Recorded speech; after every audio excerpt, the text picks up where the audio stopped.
इस वीडियो में हम कुछ इम्पॉर्टेंट इन्वायरमेंटल ऑर्गेनाइजेशन, कुछ इम्पॉर्टेंट इन्वायरमेंटल कन्वेंशन एंड कुछ इम्पॉर्टेंट वाइल्ड लाइफ से जो रिलेटेड प्रोजेक्ट्स हैं वो देखेंगे, जो कि हर एक एग्ज़ाम में पूछा जाता है। स्पेशली यूजीसी नेट का जो एग्ज़ाम्स आते हैं उसमें पूछे जाते हैं पेपर 1 के अंदर, और जो ज्योग्राफी, इन्वायरमेंटल साइंस जैसे सब्जेक्ट हैं उसमें पूछे जाते हैं। और यूपीएससी जैसे, एसएससी जैसे जो इम्पोर्टेंट एग्ज़ाम्स होते हैं इंडिया में, उसके अंदर पूछे जाते हैं। तो हम इस सेशन को स्टार्ट करते हैं। जो वीडियो है वो बहुत ही ज़्यादा इम्पोर्टेंट है आज का। तो हम देखते हैं कि कौन कौन सी इंटरनेशनल इन्वायरमेंटल ऑर्गेनाइजेशन है। जैसे पहली आती है हमारी world wide fund for nature. इसको 1961 में फाउंड किया गया था। इसका मेजर फोकस था wild life preservation, wildness preservation करना, ह्यूमन इम्पैक्ट जो है इन्वायरमेंट पे जो पड़ रहा है, ह्यूमन का इम्पैक्ट, उसको रिड्यूस करना। इसका हेडक्वार्टर है ग्लैंडबर्ग, स्विट्जरलैंड में। दूसरी आती है international union for conservation of nature, IUCN, जिसको फाउंड किया गया था 1948 में नेचर कंजर्वेशन के लिए, सस्टेनेबल यूज़ करना नेचुरल रिसोर्सेज का। इसका मेजर हेडक्वार्टर है ग्लैंड, स्विट्जरलैंड में। फिर आती है आपकी inter governmental panel on Climate change, IPCC। इसको 1988 में फाउंड किया गया। इसका मेजर फोकस था climate change, human impact, risk and action से रिलेटेड। इसका हेडक्वार्टर है आपका जेनेवा, स्विट्जरलैंड में। फिर आता है आपका United Nation Environmental Program, UNEP, जिसको 1972 में फाउंड किया गया था। इसका मेजर फोकस था environmental issue, green economic development, ecosystem पे। इसका हेडक्वार्टर है नैरोबी, केनिया में। फिर आता है आपका वर्ल्ड मेट्रोलॉजिकल ऑर्गेनाइजेशन, WMO, जिसको 1950 में बनाया गया। इसका मेजर फोकस था geophysics, hydrology, atmospheric science, climatology पे। और इसका जो हेडक्वार्टर है वो है आपका जेनेवा, स्विट्जरलैंड। फिर आता है आपका इंटरनेशनल व्हेलिंग कमीशन, IWC, जिसको 1946 में बनाया गया कंजर्वेशन करने के लिए, व्हेल स्टॉक, व्हेलिंग इंडस्ट्री रेगुलेशन। इसका जो हेडक्वार्टर है वो है आपका इम्पिंगटन, यूनाइटेड किंगडम। फिर आता है आपका बर्ड लाइफ इंटरनेशनल, 1922। ये आपका बर्ड कंजर्वेशन, हैबिटेट रिस्टोरेशन के लिए बनाई गई थी, और इसका हेडक्वार्टर है कैम्ब्रिज, यूनाइटेड किंगडम में। फिर आता है आपका tariff wild life trade monitoring network, जिसको 1976 में लाया गया wild life trade, sustainable development and biodiversity के लिए। इसका हेडक्वार्टर है आपका कैम्ब्रिज, यूनाइटेड किंगडम में। फिर आता है आपका कन्वेंशन ऑन इंटरनेशनल ट्रेड होना endangered species and wild life, fauna and flora का, जिसका नाम है साइटीज। इसको 1973 में लाया गया प्रोटेक्शन करने के लिए जो इंडेंजर्ड एनिमल्स एंड प्लांट्स है। इसका हेडक्वार्टर है आपका जेनेवा, स्विट्जरलैंड में। फिर आता है आपका South Asian wild life enforcement network, स्वेन, जिसको 2011 में लाया गया कंजर्वेशन करने के लिए, फ्लोरा एंड फौना एंड जो इनलीगल ट्रेड्स रिलेटेड एक्टिविटीज़ है उस पर रोकने के लिए। इसका जो हेडक्वार्टर है वो है आपका काठमांडू, नेपाल में।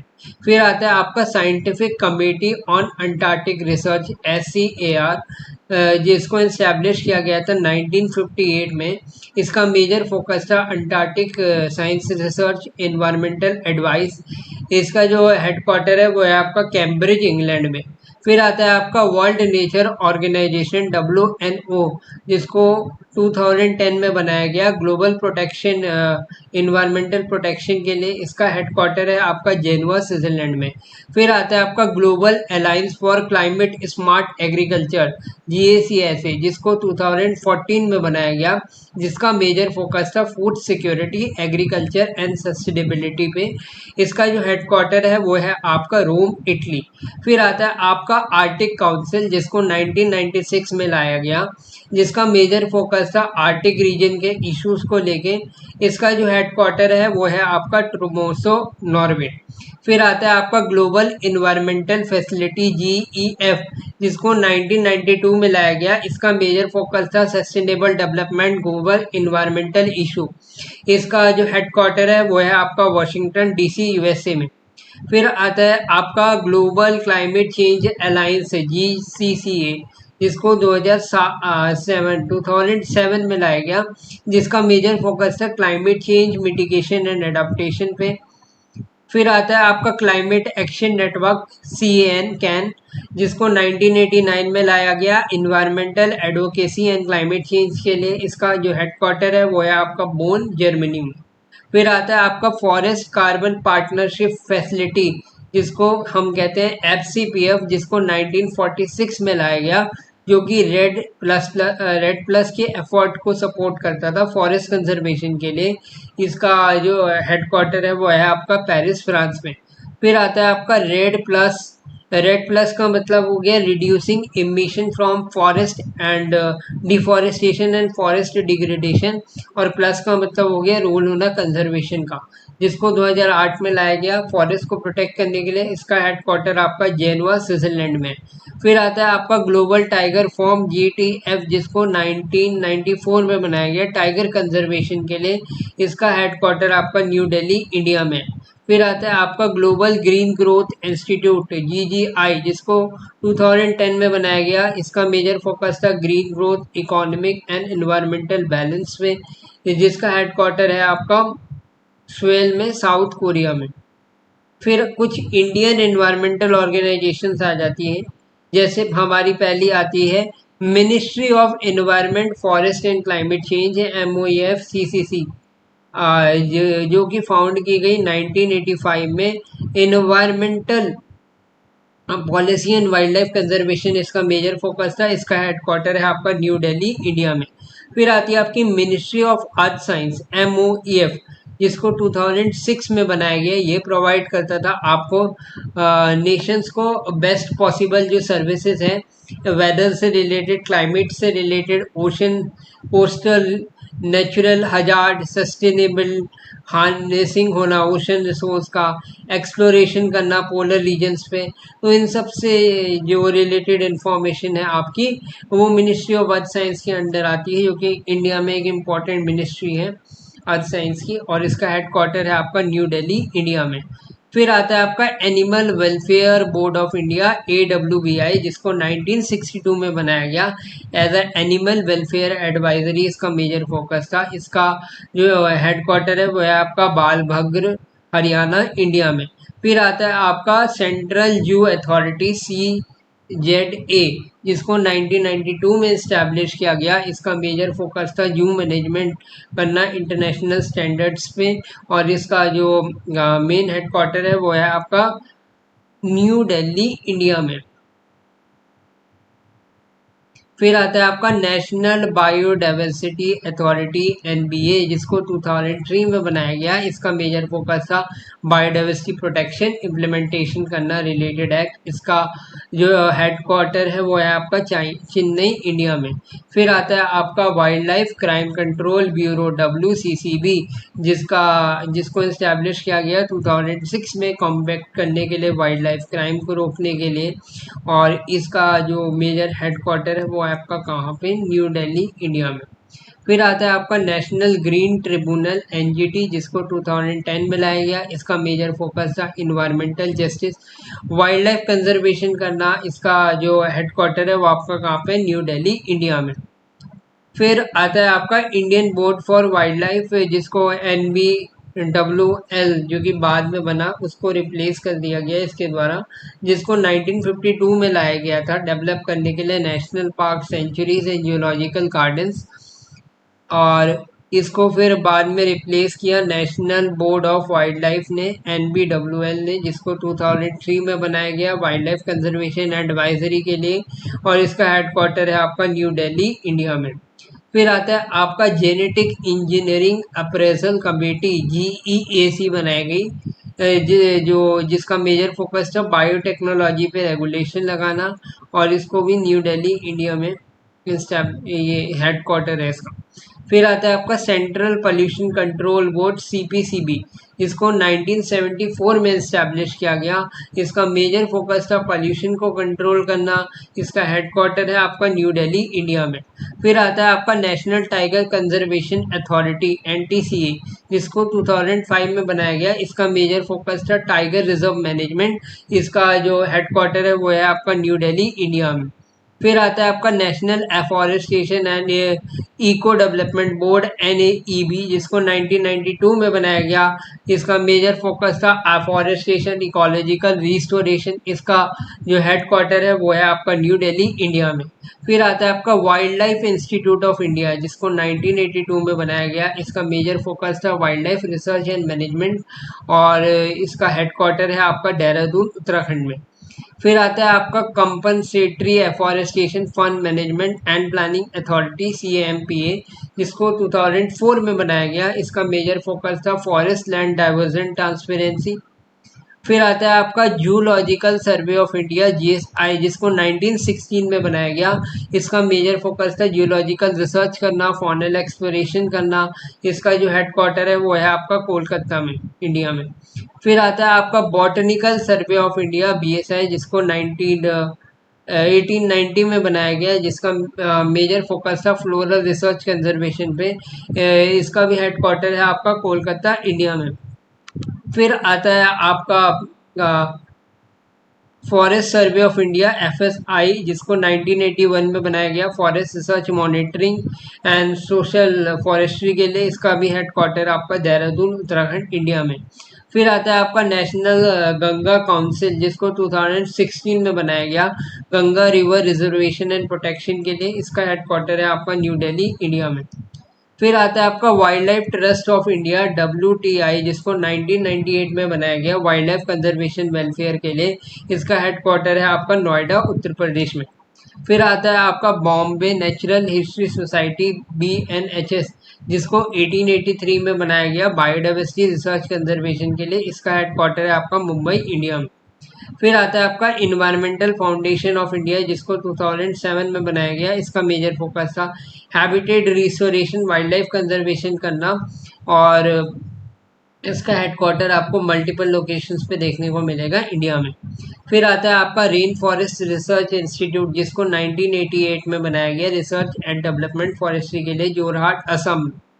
फिर आता है आपका Centre for forestry research and human resource development, जिसको 1995 में बनाया गया। फॉरेस्ट्री रिसर्च करना, ह्यूमन रिसोर्स डेवलपमेंट करना इन द एरियाज में, लाइक जैसे कि बायोडाइवर्सिटी कंजर्वेशन हो गया, फॉरेस्ट प्रोटेक्शन हो गया, सिल्वीकल्चर हो गया, नॉन वुड फॉरेस्ट प्रोडक्ट हो गए, socio economic entry improvement, poverty alleviation करना। इसका हेडक्वार्टर कहाँ पे आपका, छिंदवाड़ा, मध्य प्रदेश में। फिर आता है आपका institute of forest genetic and tree breeding, IFGTB, जिसको 1988 में इस्टेब्लिश किया गया। इसका मेजर फोकस था आइडेंटिफाई, इन्वॉल्व करना जो वैरायटी ऑफ स्पीसीज हैं, जिसको हम एफॉरेस्टेशन एंड सोशल फॉरेस्ट्री में यूज़ करते हैं। इसका जो मेजर हेड क्वार्टर है वो है आपका कोयम्बटूर, तमिलनाडु में। फिर आता है आपका Centre for Social Forestry and Eco Rehabilitation, जिसको 1992 में बनाया गया, इस्टेब्लिश किया गया, और इसका मेजर फोकस था नर्चर एंड कल्टीवेट करना professional excellence in the field of किसमें, सोशल फॉरेस्ट्री में एंड इको रिहेबिलिटेशन करना, जिसका मेजर हेडक्वार्टर है आपका प्रयागराज, उत्तर प्रदेश।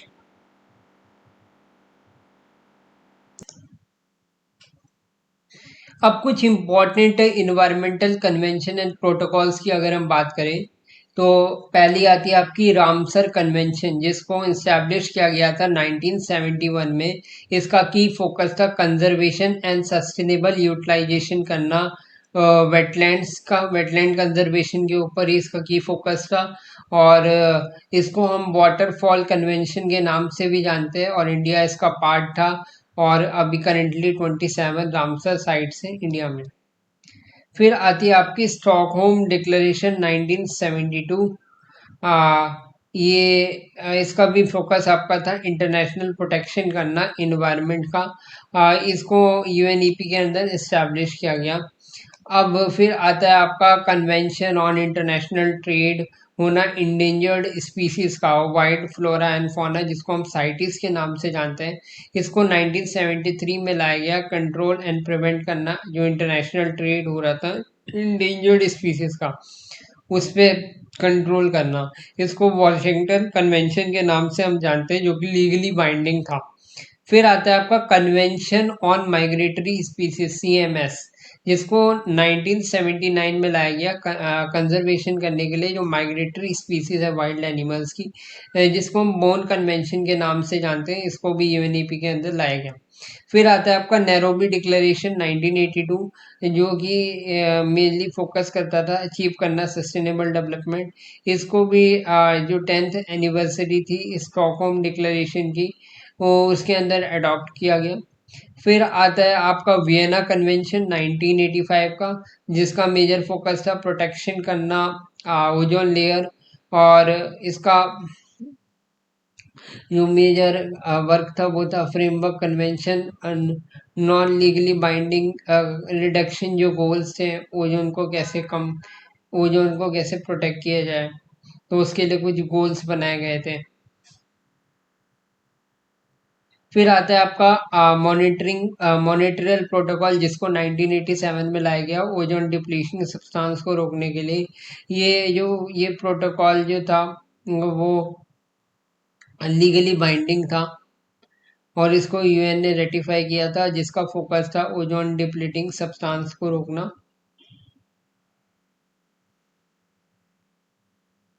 अब फिर आता है आपका ब्रेटलैंड रिपोर्ट, जिसको 1987 में लाया गया, जिसका मेजर फोकस था सस्टेनेबल डेवलपमेंट करना। और इसका जो मेजर था वो था इसने इंट्रोड्यूस किया था जो कॉन्सेप्ट था सस्टेनेबल डेवलपमेंट का।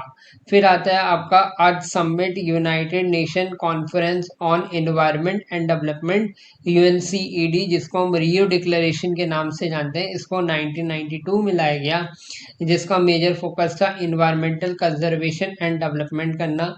इसमें 27 प्रिंसिपल्स पे बात की गई, जिसको ओपन किया गया 3 लीगली बाइंडिंग आर्ग्यूमेंट्स के थ्रू। एक था आपका CBD, that is Convention on Biological Diversity, UN F triple C, that is United Nation Framework on Climate change.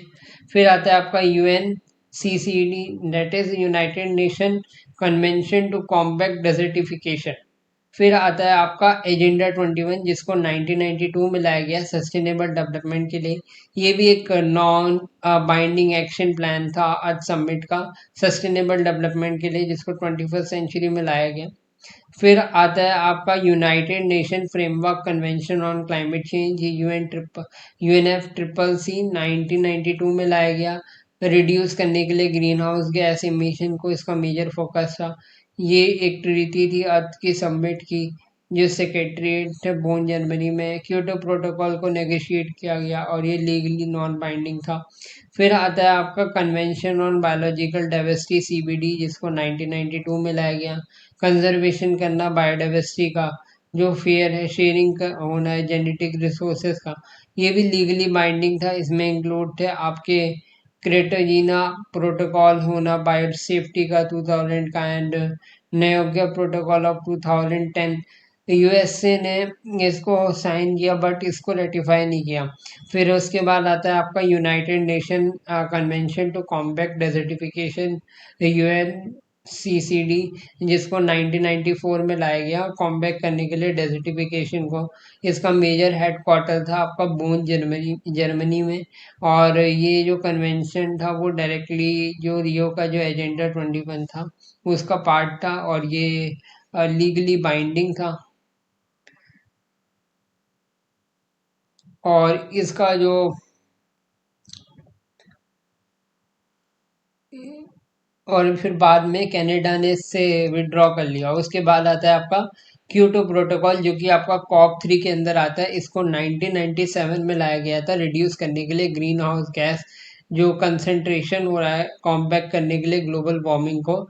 ये 2005 में आया, जिसका बाइंडिंग टारगेट था एनेक्स फर्स्ट कंट्रीज।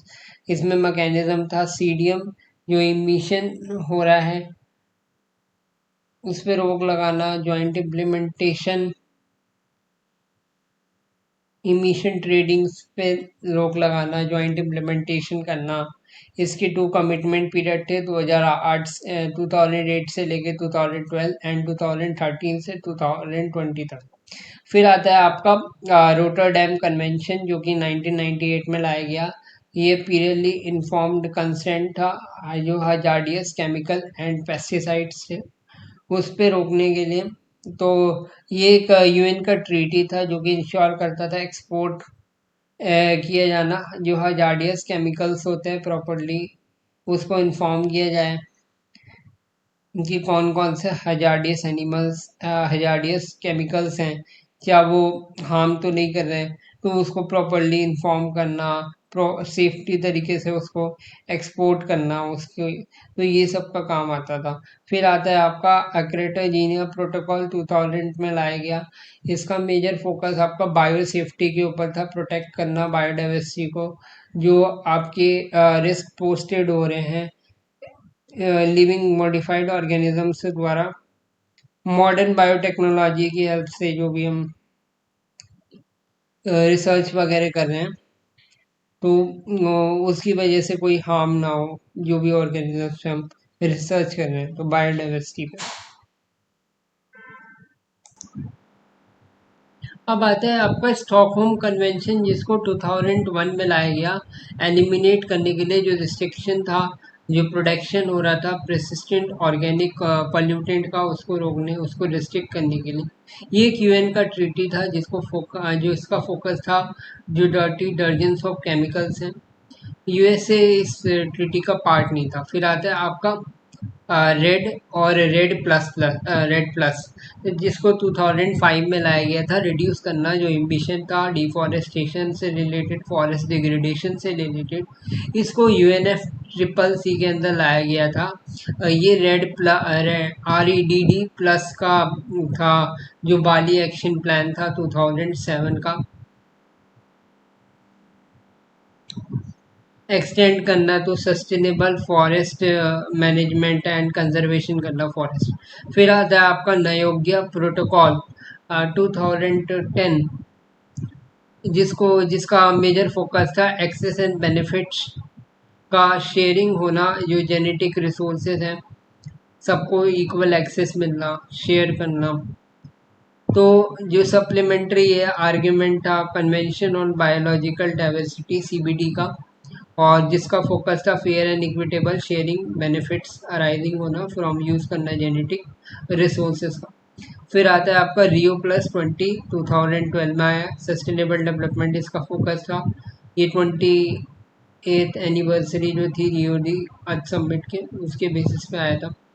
फिर आया था आपका पेरिस एग्रीमेंट COP 21 2015 में जिसका मेजर फोकस है क्लाइमेट चेंज मिटिगेशन जिसका एम था ग्लोबल टेम्परेचर राइज को रोकना जो लिमिट कर देना जो ग्लोबल टेम्परेचर राइज हो रहा था 2 डिग्री सेल्सियस से नीचे। एंड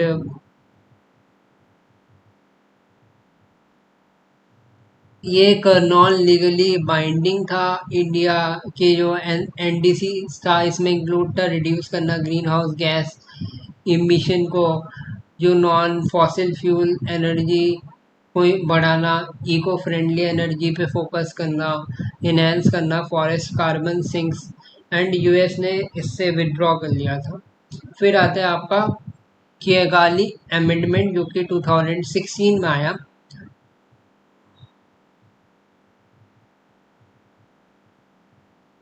रिड्यूस करना ओजोन लेयर डिप्लेशन को इसका मेजर फोकस था। ये अमेंडमेंट था मॉनिटरल प्रोटोकॉल का जिसका एम था हाइड्रोफ्लोरोकार्बन HFC इसको रिड्यूस करना 80 से 85% तक 2045 तक।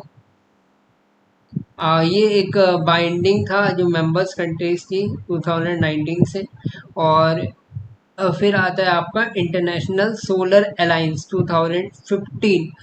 ये एक प्रमोशन था सोलर एनर्जी का ग्लोबली जिसको इंडिया ने इनिशिएट किया था और इसमें 122 पार्टिसिपेटिंग कंट्रीज हैं जिसका एम है डिप्लॉय करना 1000 गीगावाट सोलर पावर को 2030 तक।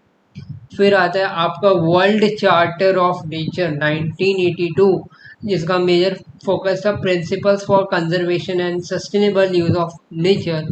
इसको भी यूएन मेंबर स्टेट द्वारा अडॉप्ट किया गया सेटिंग आउट करना कंजर्वेशन प्रिंसिपल फॉर ऑल जितनी भी ह्यूमन एक्टिविटीज़ थी जो कि नेचर को अफेक्ट कर रही थी फिर आता है आपका National Action Plan on Climate Change NAPCC 2008 में लाया गया। इसका मेजर फोकस है climate change policies and program. इसमें कंसिस्ट करते थे 8 मिशन जिसका फोकस था एरियाज पे like solar energy, water efficiency, sustainable agriculture and more. फिर आता है आपका इन्वायरमेंटल प्रोटेक्शन एक्ट 1986 का, जिसका मेजर फोकस था प्रोटेक्शन एंड डेवलपमेंट करना इन्वायरमेंट का। ये फोर्स में आया था 19 नवंबर 1986, जो कि रिस्पॉन्स था भोपाल ट्रेजेडी का, जिसका एम था इन्वायरमेंटल एक्टिविटीज़ को रेगुलेट करना जो कि इन्वायरमेंट को इम्पैक्ट कर रही थी।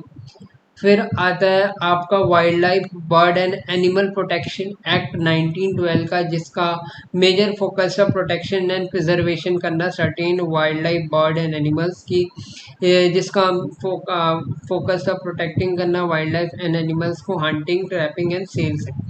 फिर आता है आपका वाइल्ड लाइफ प्रोटेक्शन एक्ट 1972, जिसका एम था कंजर्व करना wild life, animal, birds, plant species, ensure करना environmental and ecological security, prohibit करना जो हंटिंग, इस्टेब्लिश करना गाइडलाइंस, प्रोटेक्टिंग करना वाइल्ड लाइफ एंड हैबिटेट। फिर आता है आपका air prevention and control of pollution act 1981, जिसको आया था, जिसका मेजर फोकस था प्रिवेंट एंड कंट्रोल करना harmful effect of air pollutants in India, जिसको ये फर्स्ट अटेम्प्ट था गवर्नमेंट ऑफ इंडिया का एयर पोल्यूशन को रोकने के लिए। फिर आता है आपका बायोलॉजिकल डाइवर्सिटी एक्ट, ये 2002 में आया था। इसका मेजर फोकस था प्रिजर्वेशन करना बायोलॉजिकल डाइवर्सिटी इन इंडिया। ये प्रोवाइड करता था मैकेनिज्म फॉर इक्विटेबल शेयरिंग होना बेनिफिट्स का, यानी कि सबको इक्विटेबल बेनिफिट्स मिलने चाहिए। जो traditional biological resources and knowledge है उसको हमें सबको शेयर करना है। फिर आता है आपका water prevention and control of pollution act 1974, जो कि प्रोवाइड करता था प्रिवेंशन एंड कंट्रोल करना वाटर पोल्यूशन को, मेंटेन एंड रिस्टोर करना जो वोलसमनेस है वाटर की। फिर आता है आपका national wild life action plan, जिसको 1983 में लाया गया वाइल्ड लाइफ कंजर्वेशन के लिए। इसका मेजर फोकस था इंक्रीज करना commercial use of natural resource, continue growth होना human and life stock population and changes होना जो कंजम्पशन पैटर्न जो कि कॉज कर रहे हैं ग्रेटर जो डेमोग्राफिक इम्पैक्ट है, तो इन सब पे इसका मेजर फोकस था। फिर आता है आपका Madras wild and elephant preservation act, इसको 1873 में लाया गया। इसका मेजर फोकस था वाइल्ड एनिमल्स की प्रिजर्वेशन करना, प्रोहिबिट करना जो डिस्ट्रक्शन हो रहा है वाइल्ड एलिफेंट्स का, आउटलाइन पेनल्टीज लगा देना जो इन एनिमल्स को हार्म करता है, एंड पर्टिकुलरली फीमेल एलिफेंट्स पे ज़्यादा फोकस किया गया। फिर आता है आपका मिलीनियम डेवलपमेंट गोल MDGs पे 2000 में लाया गया। इसको डेवलप किया था यूनाइटेड नेशन ने। इसका एम था वेरियस ग्लोबल चैलेंजेस को एड्रेस करना, poverty, hunger, education, gender equity and health से रिलेटेड 2015 तक। ये एग्ज़ाम में बहुत ही ज़्यादा इंपॉर्टेंट क्वेश्चंस आते हैं इससे, जिसका मेजर जो फोकस है वो आपके 8 गोल्स हैं इसमें और 18 टारगेट्स हैं। ये UGC नेट एग्जाम्स में बहुत पूछा जाता है, ये जो मिलेनियम डेवलपमेंट और सस्टेनेबल डेवलपमेंट गोल्स वाले जो टॉपिक।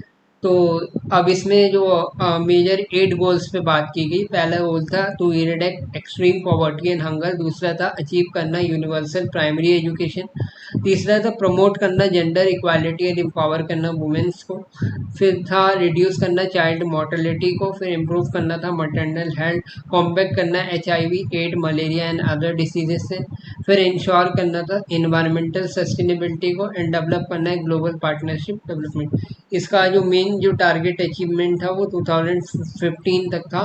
उसके बाद फिर आपका आ जाता है सस्टेनेबल डेवलपमेंट गोल SDGs, जिसको 2015 में लाया गया।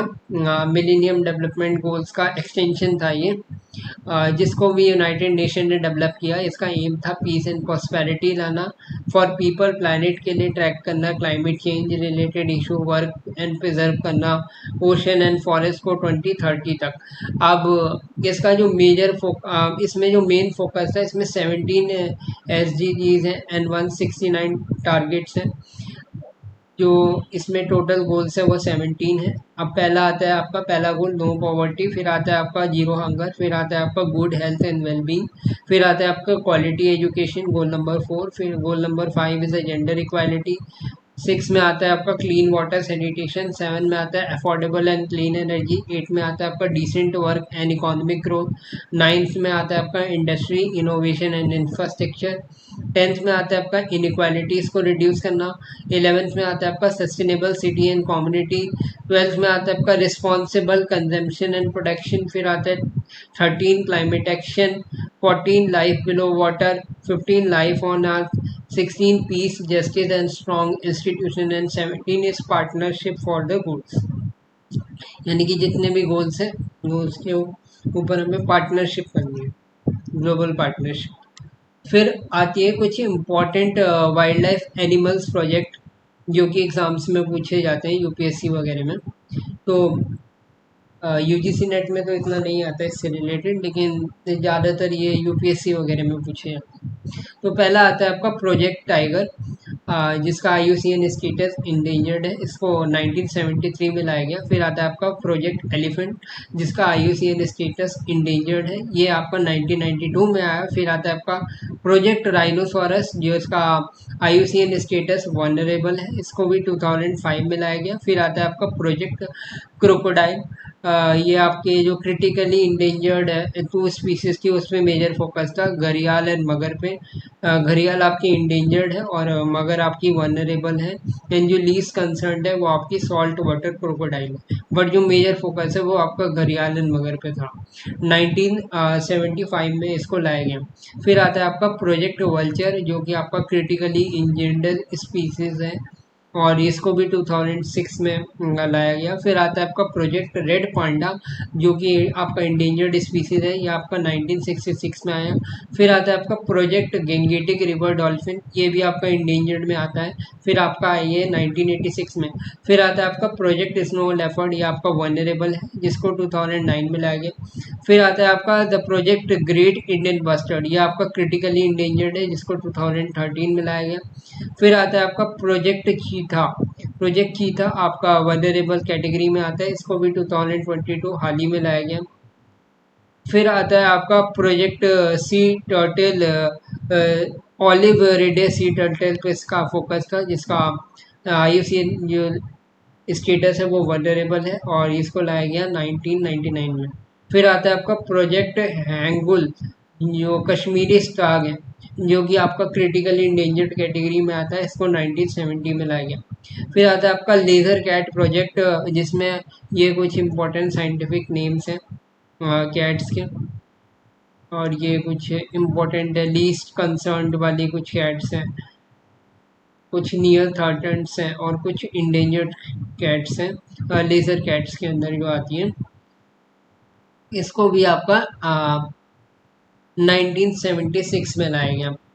फिर आता है आपका कुछ प्रोजेक्ट हिमालयन मास्क डियर जैसे प्रोजेक्ट्स आए, जो कि आपका नियर थ्रेटेंड जो मास्क डियर है वो आपका नियर थ्रेटेंड आईयूसीएन लिस्ट में आता है और इसको 1981 में लाया गया। फिर आता है आपका Manipur brown antlered deer project, ये भी आपका इंडेंजर्ड कैटेगरी में आता है, 1981 में इस प्रोजेक्ट को लाया गया सेव करने के लिए। तो ये जितने भी सारे प्रोजेक्ट्स हैं वो सारे इम्पोर्टेंट हैं जो कि एग्ज़ाम में पूछे जाते हैं। तो आज इस वीडियो के लिए इतना ही। तब तक के लिए बाय बाय, थैंक यू। अगली अगली वीडियो में हम कुछ और इंटरेस्टिंग टॉपिक्स के ऊपर बात करेंगे, कुछ और ऐसे इम्पोर्टेंट टॉपिक्स जो कि एग्ज़ाम्स में पूछे जाते हैं, या कुछ नए ज्योग्राफी से रिलेटेड टॉपिक्स। Thank you. इस वीडियो में हम कुछ इम्पोर्टेंट